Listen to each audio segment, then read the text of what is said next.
नमस्ते बिहार, मैं हूं आपके साथ अलीम अतहर। पूरे देश सहित बिहार और झारखंड में भी कोरोना से हालात बिगड़ते जा रहे हैं। बात अगर बिहार की करें तो बिहार में करीब 8,000 के आसपास नए संक्रमितों की संख्या पहुंच चुकी है। अस्पताल फुल हो चुके हैं। सरकारी अस्पतालों में व्यवस्थाओं की कमी दिखने लगी है। इसलिए हमारी आपसे अपील है कि आप मास्क का इस्तेमाल जरूर करें, सोशल डिस्टेंसिंग का पालन करें और कहीं भी अगर अपने घर से बाहर निकलें या अपने दफ्तर जाएं या कहीं भी जाएं, एक से ज्यादा लोग अगर वहां मौजूद हैं तो आप मास्क का इस्तेमाल करें।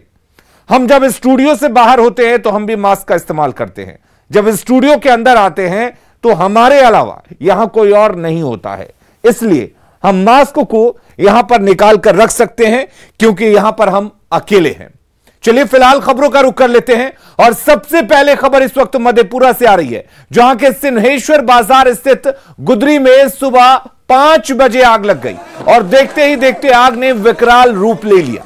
आनन फानन में इसकी सूचना बिजली विभाग को दी गई, जिसके बाद बाजार का बिजली काट दिया गया।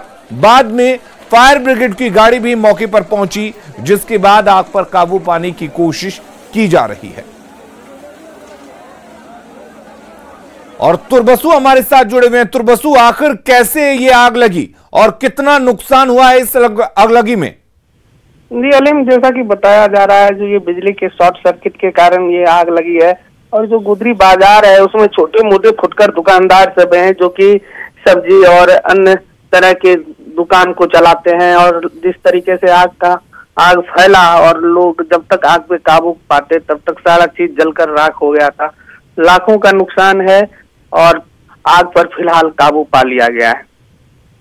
चलिए, बहुत बहुत शुक्रिया तुरबसु आपका तमाम जानकारी देने के लिए। तो गुदरी बाजार में यह आग लगी और देखते ही देखते इस आग ने विकराल रूप धारण कर लिया। तस्वीरें आप देख सकते हैं किस तरीके से दमकल की गाड़ियों ने स्थानीय लोगों की मदद से इस आग पर काबू पाया है। लाखों के नुकसान की आशंका जताई जा रही है।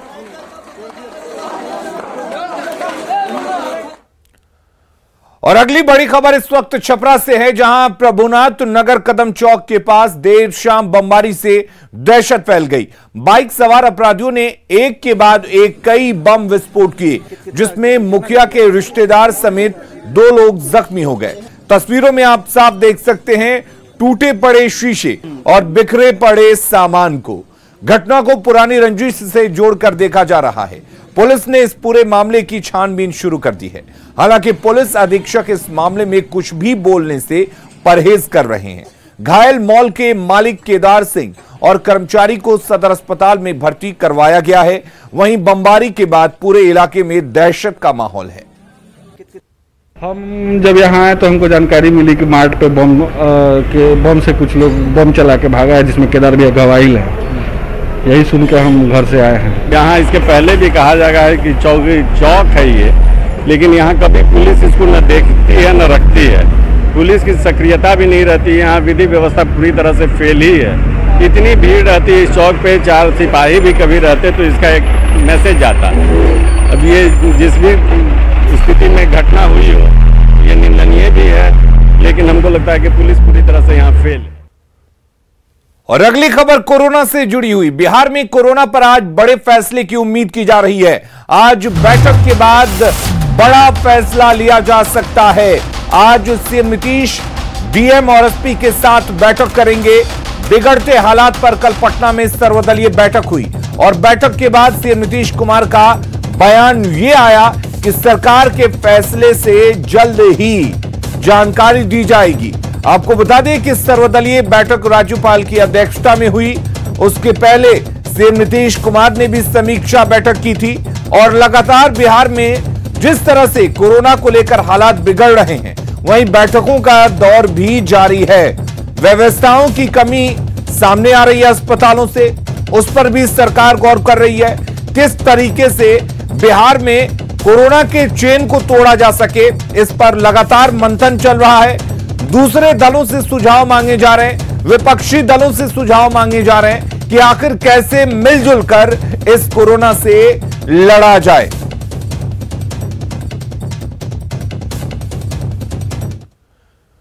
और बड़ी खबर पटना से आ रही है, जहां पर एनएमसीएच के अधीक्षक ने स्वास्थ्य विभाग को पत्र लिखा है।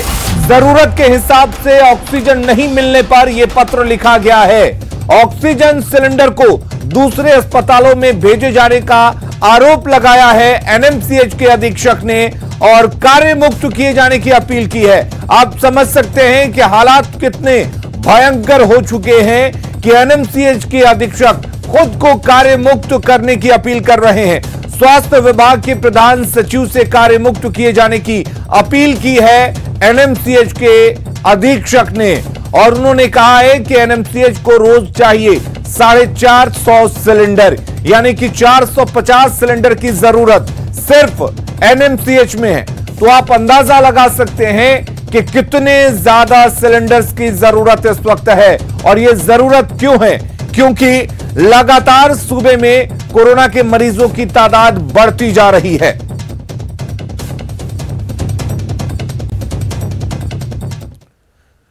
तो कोरोना ने हालात इतने भयावह कर दिए हैं कि अब अस्पतालों के दरवाजे भी बंद होने लगे हैं। जो कल तक मरीजों की सेवा करते थे वो आज हाथ जोड़कर खड़े हैं। हम ऐसा क्यों कर रहे हैं, आप भी देखिए। मेरी माता जी क्या करेंगे, हाथ जोड़ रहे हैं कि आप अपने पेशेंट को लेकर जाइए। क्या करें, कैसे मजबूरी मेरी भी है, हम क्या कर सकते हैं, मेरे पास ऑक्सीजन सिलेंडर नहीं है। तीमारदार हाथ जोड़ रहे हैं और अस्पताल हाथ खड़े कर रहे हैं। अस्पताल है लेकिन ऑक्सीजन नहीं, व्यवस्था है लेकिन बेड नहीं, डॉक्टर है लेकिन वेंटिलेटर नहीं। जो भी सिलेंडर आप देख पा रहे हैं ये खाली पड़े हुए हैं। ऐसे में जो अस्पताल में एडमिट कोविड मरीज हैं उन्हें यहां से अब डिस्चार्ज किया जा रहा है। जो परिजन है वो परेशान है क्योंकि सभी अस्पताल में एक तो बेड फुल, दूसरा ऑक्सीजन सिलेंडर खत्म। ऐसे में अब परिजन जाए तो कहां जाए। ये तस्वीर देखिए आप, ये तमाम जो सिलेंडर आप देख पा रहे हैं दावे किए गए थे 3 एजेंसी है, मजिस्ट्रेट की तैनाती की जाएगी और उसके बाद नोडल अधिकारी सभी निजी अस्पताल पर नजर रखेंगे। लेकिन जो ऑक्सीजन सप्लाई है उसको लेकर अब तक जो सॉर्ट आउट है वो नहीं किया गया है और ये सभी सिलेंडर आप देख सकते हैं ये तमाम सप्लाई बंद हो गया है। अब ये शोभा की वस्तु बना हुआ है। पटना के निजी अस्पतालों में ऑक्सीजन की कमी के कारण मरीजों को जबरन डिस्चार्ज किया जा रहा है। उदयन अस्पताल में कल रात से ही ऑक्सीजन की आपूर्ति नहीं हुई है, जिसके बाद अस्पताल में भर्ती कोरोना मरीजों को यहां से डिस्चार्ज किया जा रहा है। नहीं, पेशेंट को बोल रहे दूसरे जगह शिफ्ट करेंगे। हम बोले भैया यहीं पे उपाय कीजिए, जो लगेगा हम देंगे, लेकिन यहाँ पे कुछ उपाय कीजिए। तो बोल रहे हैं कि ऑक्सीजन का है ही नहीं व्यवस्था, तो क्या करें। अब जरा पटना के गर्दनीबाग के इस निजी हॉस्पिटल का हाल देखिए। यहाँ तो अस्पताल प्रबंधन ने बाकायदा नोटिस ही चिपका दिया है। गवर्नमेंट की तरफ से कोई सहयोग ना मिलने के कारण हमें अपने मरीज को ना चाहते हुए भी ऑक्सीजन की कमी के कारण डिस्चार्ज तथा रेफर करना पड़ सकता है।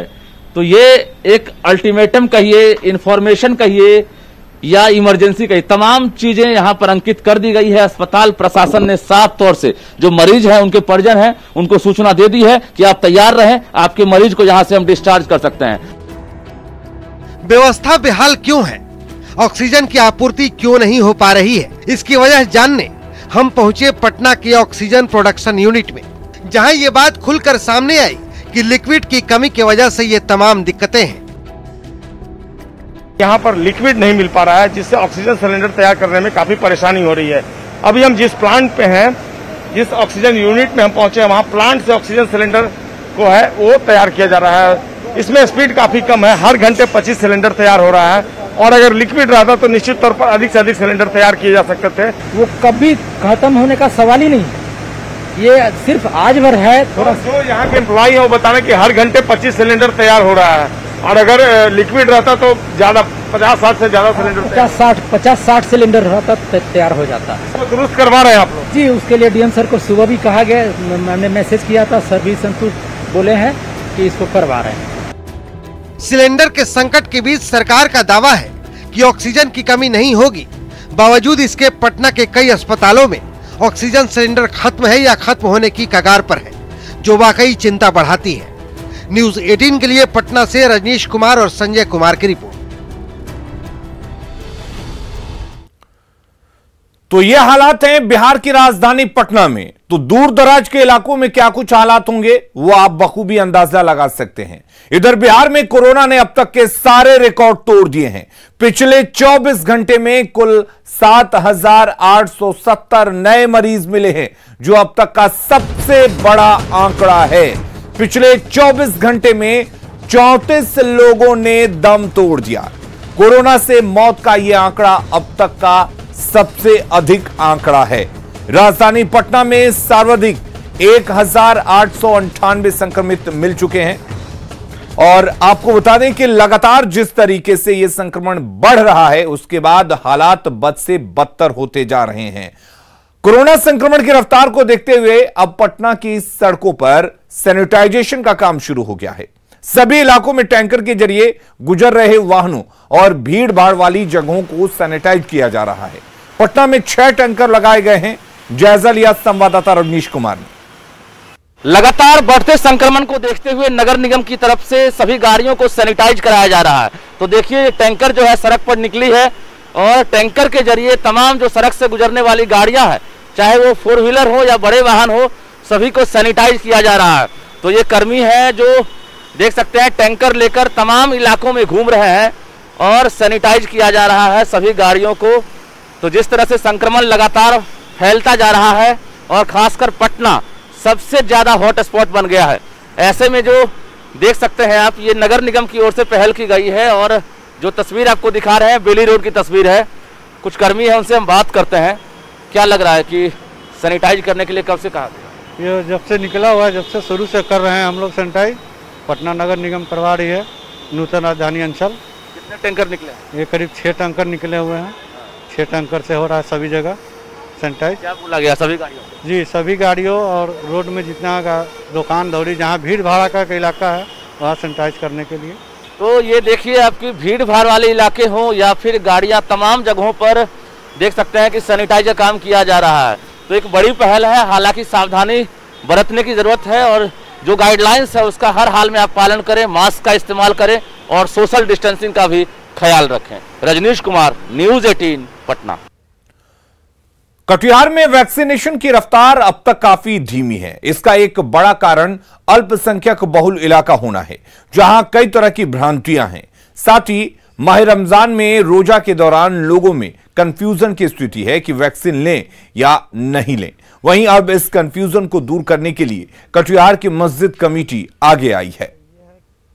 देश में कोरोना वैक्सीनेशन को लेकर सरकार कई प्रयास कर रहे हैं। इस बीच सीमांचल के शहर कटिहार में वैक्सीनेशन की रफ्तार धीमा है और जो सीमांचल का अल्पसंख्यक बहुल इलाका है और अब रोजा का दौर है, रमजान के महीना है, इसमें कई लोगों को एक कंफ्यूजन है कि रमजान में जो कोरोना का यह टीका लिया जा सकता है या नहीं। इसे समझने के लिए हम आप पहुंचे हैं बदरुल दोजा साहब के पास, जो नाजिम हैं यहाँ के, और उनसे ही समझते हैं क्या नियम है और किस तरह से यह टीका लेना चाहिए या क्या कहते हैं इस्लामिक धर्म के आधार पर क्या करें, क्या नियम है इस पर कोरोना। भाई ये एहतियात के तौर पर जो है ये टीका लेना ज़रूरी है, जैसा कि डॉक्टरों का, मेडिकल टीम का कहना है, तो इसको लेना चाहिए और रोज़ा में इस टीका के लेने से कोई फ़र्क नहीं पड़ेगा। एक लोगों का भ्रांति आप लोग भी दूर करते हैं, इस तरह से लोगों को अपील करते हैं। हाँ, हम गुजारिश करते हैं तमाम लोगों से। अव्वल तो पहले जो वो ज़्यादा उम्र के लोग हैं, 45 से ज़्यादा, वो पहले इंजेक्शन को आगे बढ़कर एक जो है तहरीक के तौर पर इसको लें और गांव के लोग जो है और इलाके के लोग, मोहल्ले के लोग, ऐसे लोगों को तहरीक दें और उनको जो है याद दिलाएं और इसको इंजेक्शन दिलवाएं। फिर उसके बाद जो है मेडिकल के टीम से जो 45 से नीचे के लोग भी हिफाजत के लिए। ये बदरुल दोजा साहब थे जो अपने आप को इस दारुसलाम को खादिम कर रहे हैं और उनका गुजारिश है कि निश्चित तौर पर चाहे रमज़ान का महीना है लेकिन आप टीका जरूर लगा सकते हैं, इससे आपका धर्म का कोई प्रभाव नहीं होता और ये सेहत के साथ साथ पूरे देश के लिए जरूरी है। सुब्रत, न्यूज़ 18 कटिहार। जल्द लौटते हैं कुछ और खबरों के साथ। अगली खबर का रुख करते हैं। मुजफ्फरपुर का एक बेटा पाकिस्तान में फंस गया है। कटवा के तेहवारा के बहादुर महतूब मछली पकड़ने के दौरान पाकिस्तान की सीमा में चला गया, जिसके बाद पाकिस्तानी सेना ने उसे गिरफ्तार कर लिया। ऐसे में परिजन अब सरकार से बहादुर के स्वदेश वापसी की गुहार लगा रहे हैं। बहादुर गुजरात के पोरबंदर में मछली का कारोबार करने वाली कंपनी में काम करते थे, आपको बता दें कि और इस दौरान वो मछली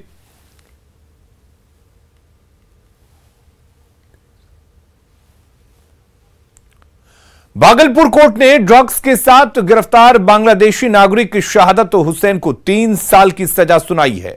आपको बता दें कि एडीजे 11 अतुलवेड़ सिंह की कोर्ट ने एनडीपीसी एक्ट के तहत उल्लंघन और बिना पासपोर्ट के भारत में घुसने का दोषी मानते हुए 3 साल की सजा सुनाई, साथ ही 25,000 रुपए का जुर्माना भी लगाया। जुर्माने की राशि नहीं जमा करने पर और 1 साल जेल में काटना होगा। 24 नवंबर 2018 को ब्रह्मपुत्र एक्सप्रेस से शहादत हुसैन को गिरफ्तार किया गया था। वो ढाका के जगबाड़ी का रहने वाला है। उसके पास से स्मैक, नशीली टिकिया समेत कई आपत्तिजनक सामान बरामद किए गए थे।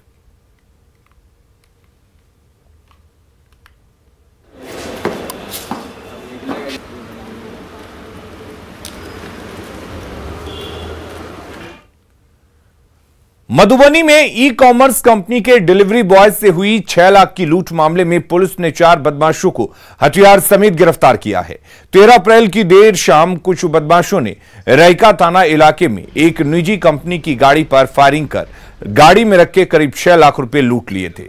घटना की सूचना मिलने के बाद सदर एसडीपीओ कामनी बाला के नेतृत्व में पुलिस की स्पेशल टीम ने तकनीकी सेल की मदद से 4 आरोपियों को धर दबोचा। गिरफ्त में आए बदमाशों के पास से लूट के पैसे और हथियार भी बरामद हुए हैं। मोटरसाइकिल, 2 देसी कट्टा, जिंदा गोली 3, 5 मोबाइल और इन सभी अभियुक्तों का आपराधिक इतिहास भी रहा है। सीवान में उत्पाद विभाग और पुलिस की ओर से जब्त करीब 2 करोड़ की शराब पर बुलडोजर चला। सीवान पुलिस लाइन में अधिकारियों की देखरेख में 14,000 लीटर शराब को नष्ट किया गया। नष्ट की गई शराब अलग अलग थाना क्षेत्रों से बरामद हुई थी।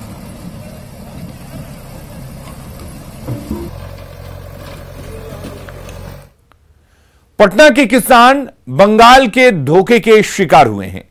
किसानों को बंगाल के व्यवसायियों ने प्याज का उपजाऊ बीज बताकर ऐसी नकली बीज दे दी जिससे पूरी फसल बर्बाद हो गई।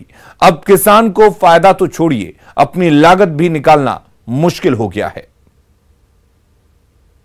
कवार रहे हैं, कवार के औने पौने भाव में बेच रहे हैं। अब बिकता नहीं है, 250-300 रुपये मन बिकता है। कहा था कि 1 नंबर भैया बीज होगा, 1 नंबर बड़ा बड़ा प्याज होगा, एकदम काला दाना प्याज होगा, और थमा दिया सब लोकल दाना। देखिए ना भाई, गलत बोल रहे हैं तो यहीं पर ना है प्याज। देखिए ये प्याज बिकेगा मार्केट में? बोलिए, ये मार्केट में प्याज बिकेगा? ऐसे कैसे मतलब होगा? ये ना बिकेगा ना कुछ करेगा। मोलगाड़ी वाला लेवे करेगा, खाद तेल मसाला कहीं से लाके लगाना है। ये है बंगाल दाना और ये है नकली दाना। ये दाना कह के हमको ये दाना दिया। नालंदा के राजगीर पुलिस अकादमी में पारण परेड का आयोजन किया गया। 24 प्रशिक्षु डीएसपी ने इस पारण परेड में हिस्सा लिया। मुख्य अतिथि आरएस भट्टी ने परेड की सलामी ली। इस दौरान सभी प्रशिक्षु डीएसपी ने कर्तव्य निष्ठा, ईमानदारी और बिना लोभ के कार्य करने की शपथ ली। मुख्य अतिथि ने इस मौके पर प्रशिक्षु डीएसपी को कार्यों के प्रति समर्पित रहने का संदेश दिया। तो पुलिस अकादमी में पारण परेड का आयोजन किया गया। आरएस भट्टी इस मौके पर मुख्य अतिथि के तौर पर पहुंचे थे और इस दौरान 24 प्रशिक्षु डीएसपी ने शपथ ली। पुलिस पदाधिकारी में होना चाहिए तो वो है इंटेग्रिटी। अगर इंटेग्रिटी नहीं है तो कुछ नहीं है। मेरा आपसे ये आशा होगी कि आप इस चीज को ग्रहण करके रखें और कई चीजें प्लस माइनस हो सकती हैं। इंटेग्रिटी हर चीज की बुनियाद है। दूसरी बात है मेहनत करना। पुलिस का काम का नेचर ऐसा है कि आपको मेहनत करना पड़ेगा। महिलाएं किसी से कम नहीं है, पुरुष और महिलाएं कोई भी आगे पीछे नहीं है, हर कोई बराबर है। कदम से कदम बढ़ा के चलना है, डर अपने अंदर से निकाल देना है। और आगे डट के दुनिया का सामना करना है। आपके पैरों में जो बेड़ियां बंधी है उन्हें तोड़ना है और आगे बढ़ते रहना है। जिस तरह से महिला को लोग नीचा देखते हैं, क्या आज इस तरह से अच्छी कर्तव्य दिखाई है? महिलाओं को हमेशा निगेटिव वे में देखा जाता है कि वो नहीं कर सकती, बाइक नहीं चला सकती, ना ही घुड़सवारी कर सकती हैं, ना ही कराटे कर सकती हैं। हमेशा उन्हें बंद करके रखा गया, लेकिन उनमें भी अंदर बहुत ज़्यादा जज्बात हैं, वो आगे निकल सकती हैं। खबरें लगातार जारी हैं, आप बने रहिए न्यूज़ 18 बिहार झारखंड के साथ।